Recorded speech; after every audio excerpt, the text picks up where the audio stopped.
હવે વાત કરીએ પંચમહાલના ગોધરાની કે જ્યાં શહેરના સ્થાનિકો અને આવતા જતા રાહદારીઓ માટે ભારતનો પ્રથમ આલ્કલાઇન વોટરનો પ્રોજેક્ટ શરૂ કરાયો છે।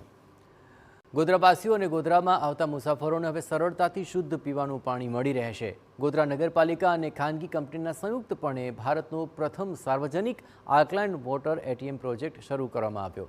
આ પ્રોજેક્ટનું અટલ ઉદ્યાન ખાતે લોકાર્પણ કરવામાં આવ્યું કે જેમાં ગોધરાના ધારાસભ્ય સી કે રાહુલજી સહિતના નેતાઓ ઉપસ્થિત રહ્યા। કુલ 6 જેટલા વિસ્તારોમાં આધુનિક સુવિધાઓથી સજ્જ આલ્કલાઇન વોટર એટીએમ સ્થાપવામાં આવ્યા છે, જેમાં ₹2 પ્રતિ લીટર આલ્કલાઇન વોટર ઉપલબ્ધ થશે। આ સાથે જ શહેરના વિવિધ વિસ્તારોમાં 2 ખાસ વાહનો દ્વારા ડોર ટુ ડોર આલ્કલાઇન પાણીનું વિતરણ વ્યવસ્થા પણ શરૂ કરવામાં આવનાર છે, જે અંતર્ગત માત્ર ₹25માં 20 લીટર શુદ્ધ પાણી ઘર આંગણે પહોંચાડાશે। અત્રે મહત્વપૂર્ણ છે કે આલ્કલાઇન વોટર શહેરની અંદર લોકોને સરળતાથી મળી રહે તે માટેના પ્રયત્નો હાથ ધરાયા છે।